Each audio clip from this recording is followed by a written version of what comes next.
The night was unusually quiet as Vincent walked along the deserted road. Only the sound of his footsteps on the asphalt and the occasional whisper of the wind kept him company. The city lights were far behind now, only a faint orange glow on the horizon reminded him he wasn't completely isolated. The backpack slung over one shoulder bounced slightly with each step, and inside, his flashlight knocked against his phone. He had decided to come alone. Some school friends had heard about his plans to explore the abandoned factory, but none wanted to join him. Are you crazy? That place gives off bad vibes. One classmate had said. Others laughed, calling him a cheap ghost hunter. That only fueled his determination. As the factory loomed ahead, Vincent began to feel that something was off. He had been to abandoned buildings before, old train stations, crumbling houses, but nothing compared to the presence this factory exuded. It wasn't just an empty building, it seemed to be waiting for him. The building's facade was imposing. Broken windows reflected the sparse moonlight, and the walls were covered in graffiti, some of it far too fresh for a supposedly forgotten place. The main door was slightly ajar, creaking faintly in the wind. Vincent switched on his flashlight and took his first step inside. The change was immediate. Outside, the air was cold and crisp, but inside, it was thick and heavy, as if the factory itself were breathing. The floor was coated in dust, marked by the tracks of small animals that had likely made the place their home. But there was no sound, not even the scurrying of rodents or the chirping of birds. The silence was complete, unsettling. The first room he entered was a large lobby. An old reception desk stood in the center, papers scattered all over. Vincent picked one up and illuminated it with his flashlight. It was an inventory list with dates going back to 1987. Wow, this place has history. He murmured to himself, trying to ignore the chill running down his spine. As he moved further in, the rooms grew larger and darker. Old packaging machines filled the space, rusted metal behemoths that seemed to watch him from the shadows. In one corner, he found a pile of stacked boxes, some bearing the faint logo of the company, Brightpack Foods. Vincent decided to start recording with his phone. The glow of the screen added a bit of light to the space.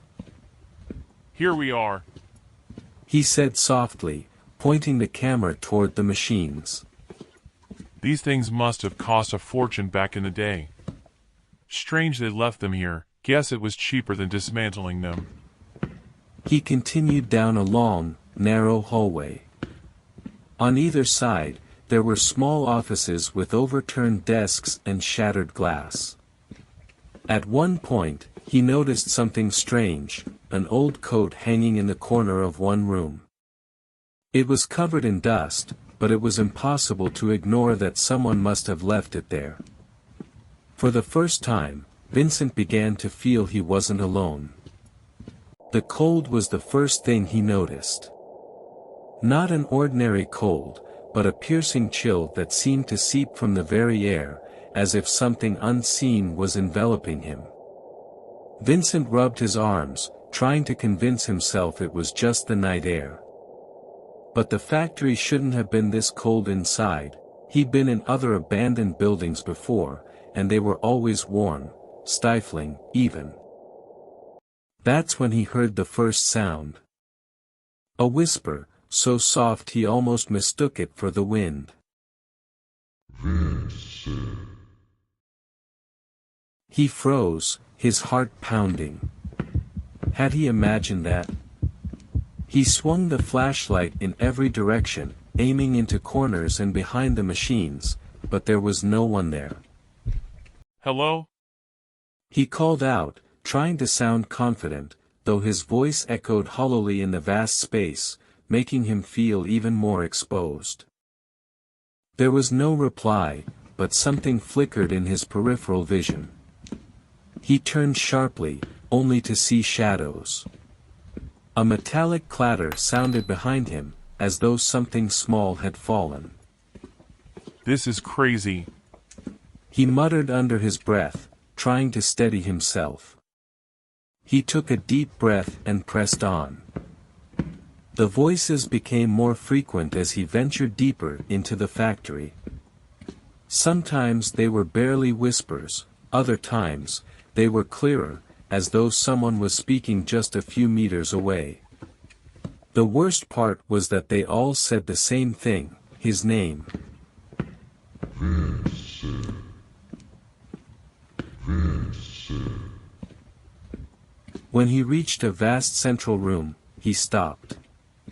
It was the largest space he had encountered so far, with a ceiling so high his flashlight couldn't reach it. A conveyor belt ran through the room, connecting two enormous machines on opposite ends. Most of the boxes on the belt were broken, but one remained intact at the very end, as if it had been placed there recently. Vincent approached cautiously. Something about this room made him feel exposed, as though dozens of unseen eyes were watching him from every direction. When he reached the box, he tapped it with his flashlight and saw that it was empty.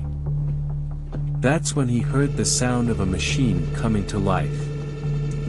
The hum of motors filled the air, and the conveyor belt's warning lights began to blink. Vincent stumbled back, scanning the room wildly. There was no power in the building. The belt started moving, screeching as though every inch of its movement was a struggle. At the far end, a figure began to take shape, emerging as if from the shadows themselves. It was tall, impossibly thin, and its oppressive presence made it hard for Vincent to breathe. Stop! He shouted, but his voice was drowned by the echoes of laughter that mingled with the whispers.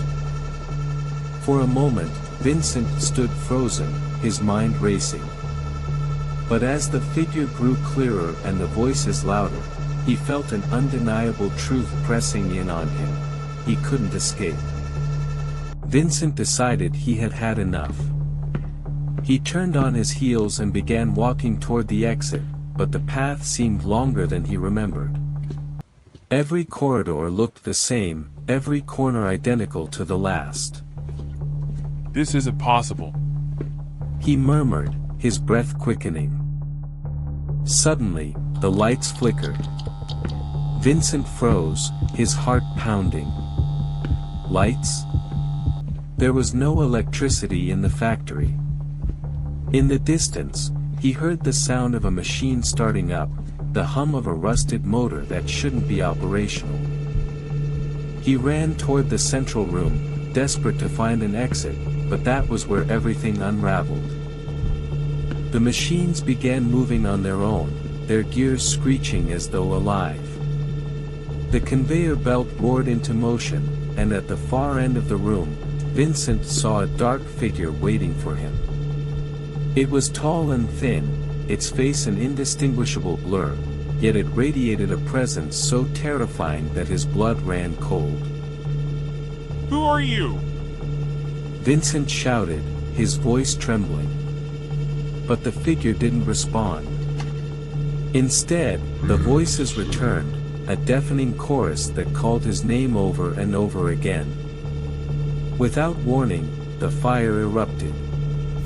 A nearby stack of boxes burst into flames, and the fire spread rapidly across the walls and ceiling.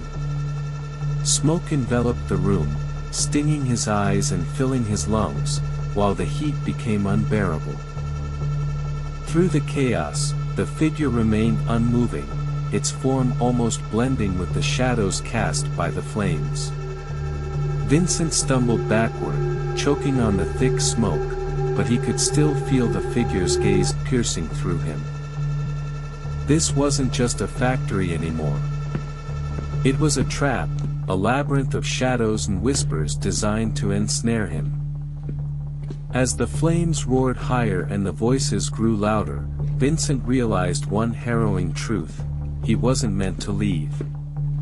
Vincent sprinted toward what he believed to be an exit, but the shadows seemed to close in around him. The voices had morphed into cruel laughter, an unrelenting sound that filled him with despair. Through the chaos, he spotted an emergency door on the far side of the room. It was his only chance.